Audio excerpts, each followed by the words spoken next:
Mesdames, Messieurs, bonsoir.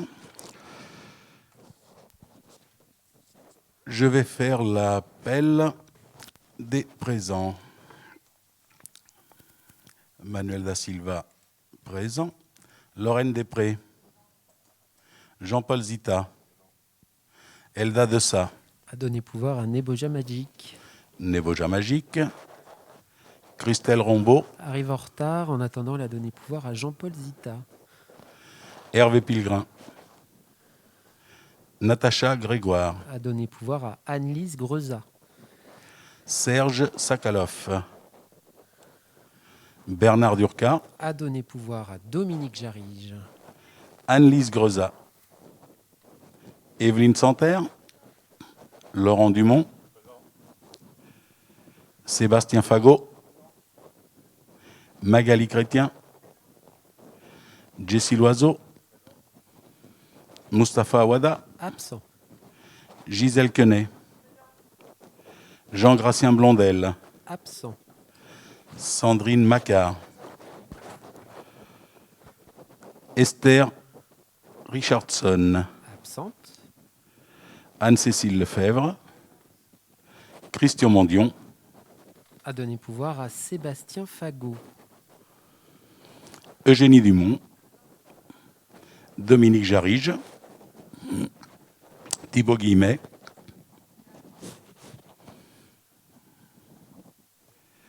Lydiane de Dieu.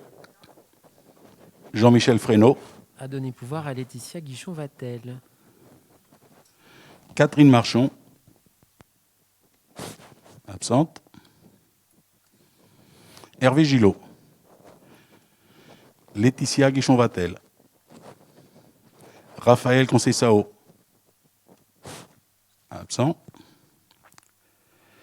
Fabrice Hamelin. Et puis Madame Rombaud qui vient d'arriver, donc son pouvoir à Monsieur Zita tombe. OK.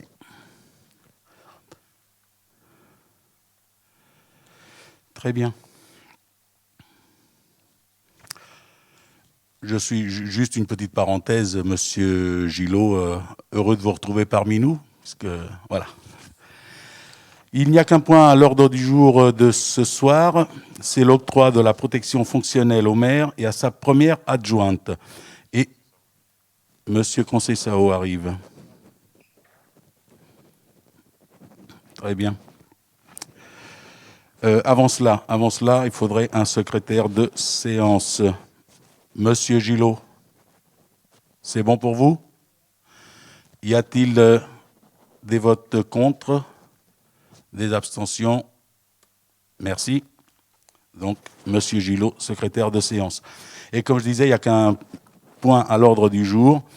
Et Madame Després et moi-même allons sortir. Et c'est Monsieur Jean-Paul Zita qui va prendre la présidence.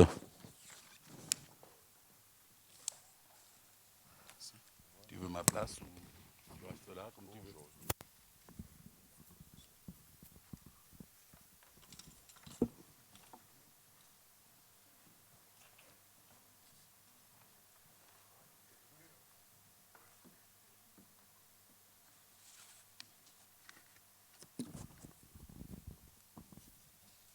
Bonsoir à tous et à toutes. Donc l'ordre du jour, c'est uniquement sur l'octroi de la protection fonctionnelle au maire et à la première adjointe. Il est porté à la connaissance du conseil municipal les faits ci-dessous exposés justifiant la mise en œuvre de la protection fonctionnelle de monsieur le maire de Torigny-sur-Marne et de sa première adjointe.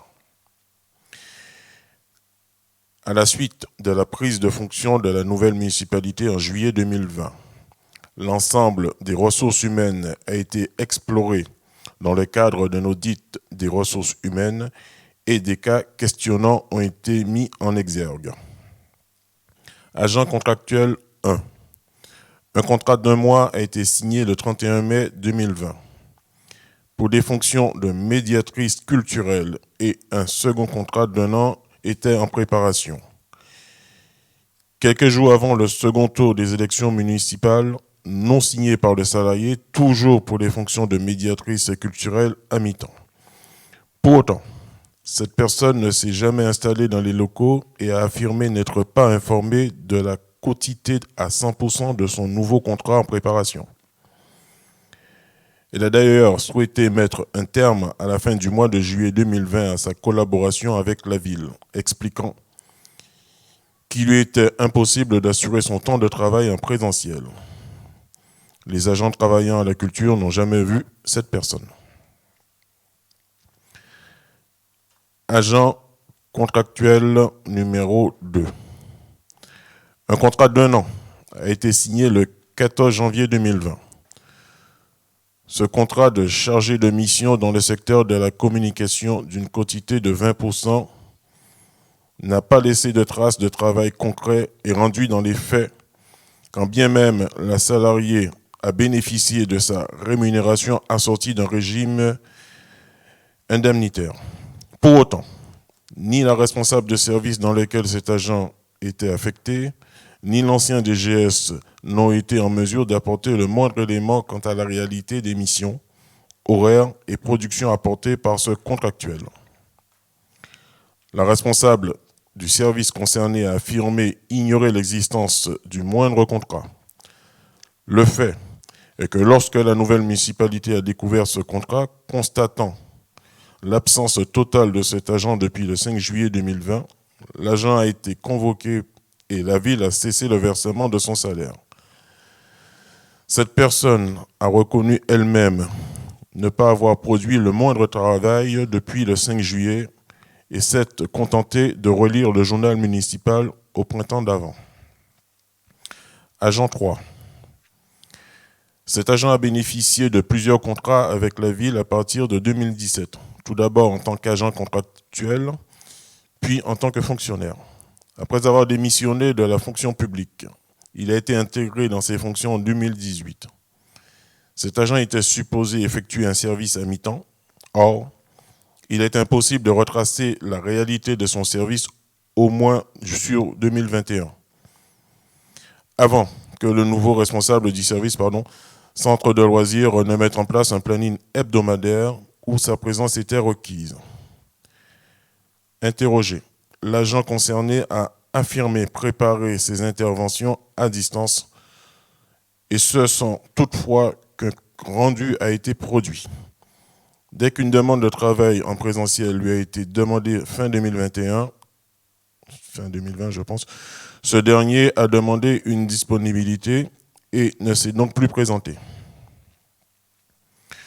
Lors de la séance du conseil municipal du 7 avril dernier, la première adjointe a fait état oralement d'un travail de clarification et d'économie réalisé par la nouvelle municipalité sur les ressources humaines, évoquant ainsi parmi les actions entreprises la suppression des emplois de complaisance.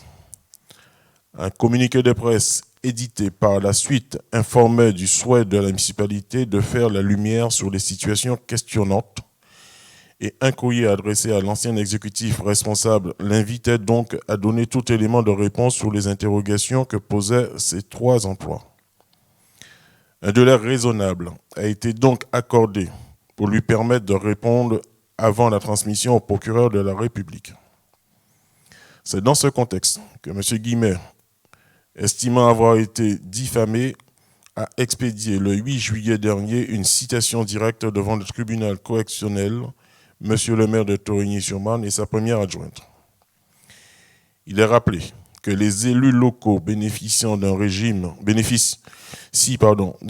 de protection qui s'apparente à la protection fonctionnelle des agents publics. Ce dispositif répond à plusieurs types de situations, ce pour faire face à des multiples risques auxquels ils sont exposés par le fait de leurs fonctions, s'ils sont poursuivis dans l'exercice de leur mandat notamment.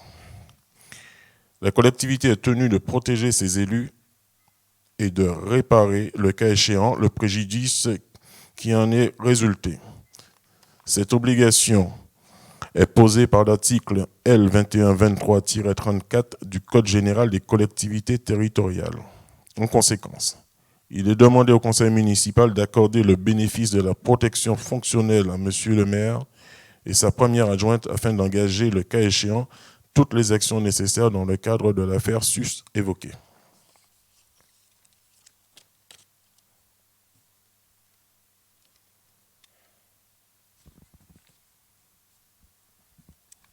Donc, on va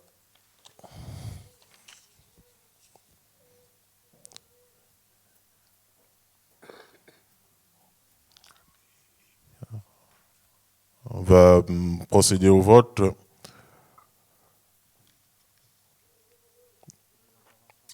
Peut-être il y a des interventions, oui. Intervention de Madame de Dieu et Monsieur Hamelin ensuite.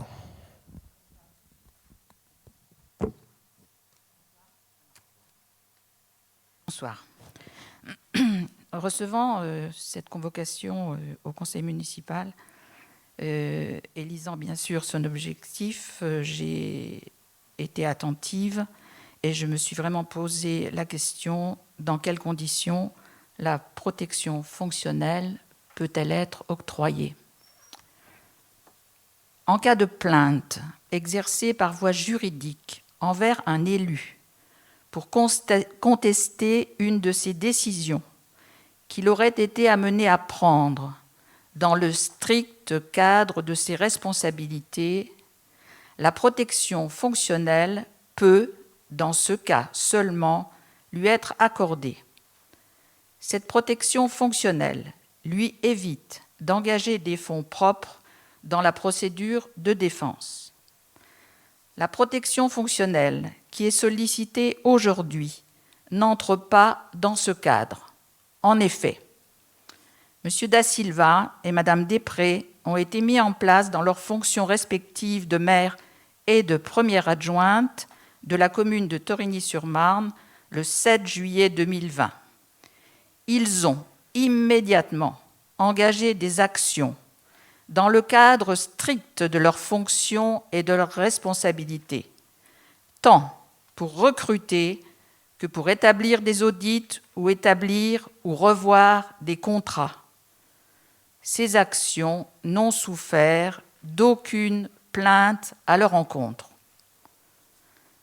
La ville de Torigny-sur-Marne n'a pas à subir les coûts qu'ils auraient à supporter pour se défendre devant la justice des atteintes à la personne et à des suspicions qu'ils ont volontairement et à plusieurs reprises exprimées publiquement. Nous voterons contre cette demande de protection fonctionnelle. En revanche, le maire précédent, diffamé au titre des fonctions qu'il occupait, pourrait, lui, bien entendu, demander cette protection fonctionnelle. Je vous remercie de m'avoir entendu. Je vous remercie, Madame Dudieu. Monsieur Hamelin. Merci, Monsieur le Président. Alors moi aussi, je vais m'en tenir à la note de présentation que nous avons reçue pour demander la protection fonctionnelle. Alors dans cette note, vous évoquez un audit des ressources humaines et vous évoquez l'apparition de cas questionnants en introduction de l'octroi de la protection fonctionnelle. Or, aucun bilan de cet audit n'a été présenté en conseil municipal ou en commission. Donc ma première question est simple, c'est pourquoi n'avez-vous pas présenté les résultats de cet audit? Et moi, je souhaiterais que l'adjoint ou l'adjointe en charge des ressources humaines soit entendu sur le bilan et sur les conclusions que la majorité en a tirées, d'autant plus si ce bilan, comme vous le dites, fait apparaître des cas questionnants. Alors les cas questionnants que vous évoquez dans la note, ce sont 2 agents contractuels et un agent sans doute titulaire. Et ces cas portent sur l'année 2020 ou sur une partie de l'année 2020. Bien entendu, ceux-ci ne sont pas nommés, mais tout Aurignien un petit peu intéressé par la vie locale est en mesure de mettre un nom sur chacun de ces cas jugés questionnants. Ils ont d'ailleurs été clairement identifiés sur les réseaux sociaux et eux-mêmes s'y sont exprimés sur ce sujet. Ça, c'est ma deuxième question. Pourquoi y aurait-il finalement eu 3 cas questionnants et uniquement 3 cas questionnants sur une période de l'année 2020 ? Peut-être que là, c'est aussi une question que l'on devrait se poser et qui mériterait une réponse. Ensuite, dans cette note, vous continuez à décrire des emplois, ce que moi j'appelle des emplois fictifs. Vous avez de nouveau mentionné ces faits. L'agent 1, je cite, « Les agents travaillant à la culture n'ont jamais vu cette personne. » Agent 2, « Cette personne a reconnu ne pas avoir produit le moindre travail depuis le 5 juillet. » Agent 3, je cite, « Or, il a été impossible de retracer la réalité de son service. » Pour rappel, un emploi fictif désigne le fait de bénéficier d'un emploi, contrat de travail par exemple, et d'en toucher une rétribution afférente, par exemple un salaire, sans pour autant effectuer les tâches que justifierait ce travail. Alors dans la note, vous n'utilisez pas le terme d'emploi fictif, vous parlez d'emploi de complaisance, pour reprendre le vocabulaire qu'a utilisé Madame Després le 7 avril 2021. Je rappelle qu'un emploi de complaisance, en fait, c'est un emploi qui est créé de toutes pièces et pour faire plaisir à quelqu'un. Donc soit le travail n'existe pas et donc l'emploi n'a pas lieu d'être, c'est tout simple. Vous commandez un rapport, mais un rapport qui existe déjà. Voilà, ça, c'est un emploi de complaisance. Ou le travail existe, mais alors il devrait être payé par un autre budget. Par exemple, vous êtes agent communal et puis vous travaillez, par exemple, à une campagne électorale. On a des cas comme ça qu'on peut citer. Donc pour moi, ce dont vous parlez, ce sont des emplois fictifs. Les autres termes que vous utilisez, cas questionnant, emploi suspect, n'ont pas d'intérêt pour la collectivité, et c'est évidemment ce qui nous intéresse ici, si ce n'est qu'ils confortent le sentiment d'un observateur que, il peut y avoir un soupçon sur ces emplois sans chercher ou sans pouvoir le justifier. Et ça, je trouve que c'est assez malveillant. C'est assez malveillant à l'égard des agents qui sont nommés, et je pense que c'est aussi malveillant à l'égard de monsieur Guillemet, d'une certaine manière. Le 7 avril 2021, Madame Després a donc employé le terme d'emploi de complaisance et a indiqué les avoir supprimés par souci d'économie. Or, je le rappelle, on ne va pas rentrer dans le débat puisqu'on en parle à peu près à tous les conseils municipaux, le budget voté par la majorité opère une augmentation conséquente de la masse salariale pour 2021. De plus, ce qui me semble important de bien comprendre ici, c'est que l'enjeu n'est pas économique, l'enjeu il est à minima éthique ou juridique, puisque derrière ces pratiques, en fait, vous avez des qualifications pénales. Abus de biens sociaux, détournement de fonds publics, par exemple. Et c'est pour cela que le 12 avril 2021, je vous ai envoyé un courrier, après avoir rappelé les termes qui avaient été utilisés sur les réseaux sociaux. Ce courrier, donc du 12 avril, avait pour objet, je cite, de vous interroger sur le signalement au procureur de la République que vous avez dû effectuer conformément à l'article 40 du Code de procédure pénale. Mon courrier du 12 avril n'a reçu aucune réponse de votre part. Pendant plus de 15 jours, mes questions sont restées sans réponse. Or, vous êtes tenu à minima d'informer sans délai le procureur de la République. Donc là, ma question est très simple. À quelle date avez-vous informé le procureur de la République? Dans ce courrier, je demandais également de tenir le conseil municipal informé des démarches engagées. Aucune information n'a été donnée. Pourquoi aucune information ne nous a-t-elle été donnée? Vous évoquez ensuite un communiqué de presse du 3 mai 2020, donc 7 avril, 12 avril, nous arrivons au 3 mai 2021. Alors très curieusement, ce communiqué de presse qui est publié sur la page de la ville sur Facebook fait suite à la publication le même jour sur les réseaux sociaux de mon courrier du 12 avril. Et vous indiquez, si je comprends bien à la fois la note et les différentes interactions qui ont eu lieu à cette occasion, que vous n'avez pas saisi le procureur de la République. Or, c'était votre devoir de le faire et vous en étiez informé depuis le 12 avril. Il me semble que cette absence d'action de votre part relève à minima de la négligence. Le 24 et le 28 mai, 2 articles de presse sont publiés sur le sujet dans Le Parisien et La Marne. Il y est alors fait état d'un courrier envoyé à la procureure de la République. Je réitère donc ma demande. À quelle date et sous quel motif avez-vous saisi la procureure de la République? Et puis, question, à mon avis, tout à fait liée, quelle est la réponse de la procureure de la République? Enfin, vous indiquez que le 8 juillet, M. Guillemet a saisi directement le tribunal correctionnel par la voie de la citation directe pour diffamation. C'est cette démarche donc engagée par M. Guillemet le 8 juillet qui justifie votre demande et qui conduit à la convocation de ce conseil municipal en urgence. 7 avril, 12 avril, début mai, fin mai, nous sommes le 8 juillet et il faut attendre effectivement une démarche engagée par M. Guillemet. Alors d'autant plus que cette démarche, me semble-t-il, avait été annoncée lors du court passage de M. Guillemet au conseil municipal le 29 juin. Si on a bien écouté ce qu'il nous a dit, il me semble qu'il était assez évident que cette démarche serait engagée.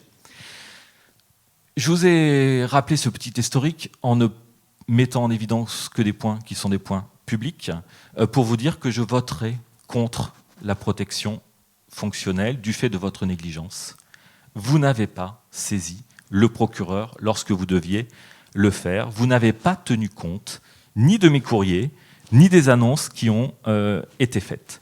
Je voterai aussi contre cette protection fonctionnelle du fait de l'inconséquence de la prise de parole de votre première adjointe lors du conseil municipal du 7 avril dernier. Ce n'est pas à la collectivité, à qui vous demandez déjà beaucoup, je ne vais pas revenir là non plus sur des sujets qui nous divisent depuis votre arrivée à la municipalité, ce n'est pas à la collectivité de payer l'amateurisme et l'indécision de la majorité.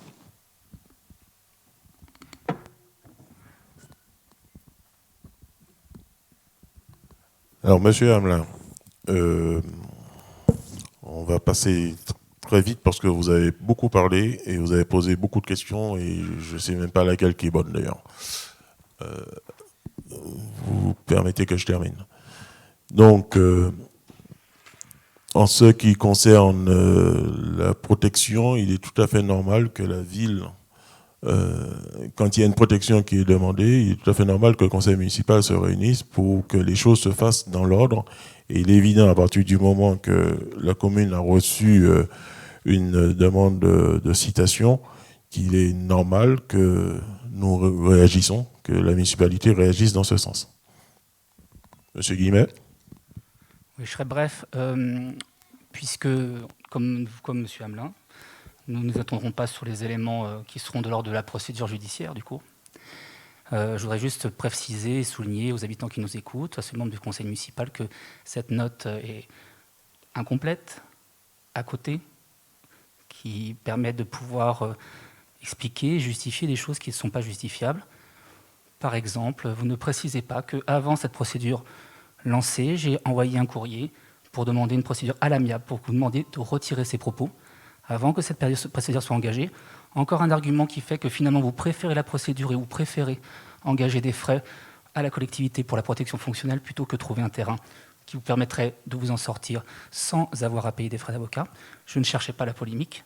Et deuxième élément, je crois que vous avez été très explicite sur vos propos de cette note. Les éléments que vous citez sont en grande partie des éléments après le 5 juillet. Ils vous regardent, ils vous concernent. Et ceux qui sont avant, vous oubliez de préciser que nous avons passé une période de Covid sanitaire très importante et que malgré cela, les agents que vous citez ont continué à travailler. Certes, pour certains à distance, comme c'était préconisé, mais on continue à travailler. Voilà des éléments qui nous permettront peut-être demain d'avoir un peu plus de clarté sur vos vraies intentions dans cette démarche. Monsieur Hamelin. Très rapidement, Monsieur le Président, je note que vous n'avez pas répondu à mes questions. J'aimerais que le texte, je vais vous le fournir, soit donc annexé au PV du conseil municipal. Je voulais juste réagir à ce qu'a dit Monsieur Guillemet. Je ne suis pas sûr qu'une transaction à l'amiable soit pertinente dans ce cas.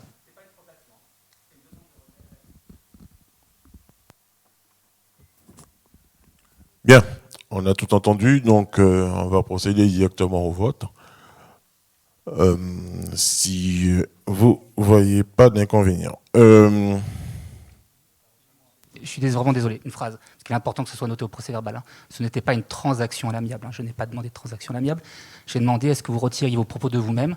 Je souhaitais que vous le fassiez de manière... Je souhaitais être à l'amiable parce que je considérais que vous aviez la responsabilité de le faire vous-même, de reconnaître que vous étiez trompé. Ce n'était pas une transaction à l'amiable, je n'aurais pas demandé ça. C'est précisé.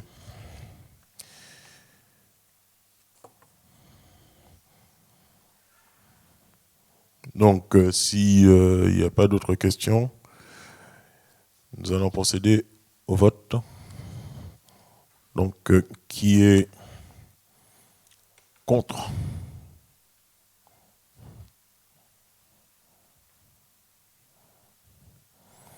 Qui s'abstient? Et qui est pour? Et puis, il y a des pouvoirs également.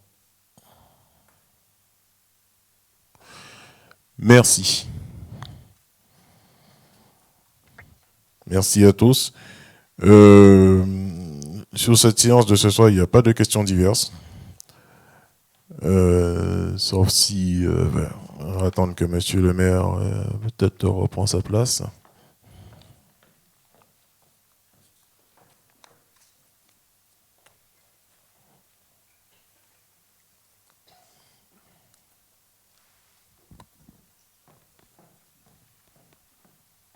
Ah, il y a monsieur. Alors, si ça concerne le sujet, vous ne pouvez plus intervenir dessus. Parce que les deux personnes concernées ont intégré la salle. C'est une question que j'ai déjà posée à monsieur le maire, que j'ai évoquée dans ce que je viens de dire, mais je peux la reposer. Est-ce que le procureur de la République a été saisi? Hamelin, si ça concerne l'affaire, on ne va pas en parler. Bien, je remercie le conseil municipal. Juste un petit mot pour le public. Si Madame Després et moi-même nous sommes sortis, c'est parce qu'on ne peut pas être jugé partie. Donc, réglementairement, il fallait que l'on sorte. Et effectivement, Monsieur Hamelin, je ne sais pas ce que vous voulez par rapport au procureur, ce n'est pas le sujet de ce soir, donc je n'y répondrai pas. J'en tirerai les conséquences. Ce n'est pas le sujet, encore une fois, Monsieur Hamelin. Ce n'est pas le sujet. C'est pas le sujet de la question de ce soir, du point à l'ordre du jour. C'est tout. Les choses viendront en leur temps. Bien, je vous remercie. Le conseil est clos. Merci à tous et à toutes.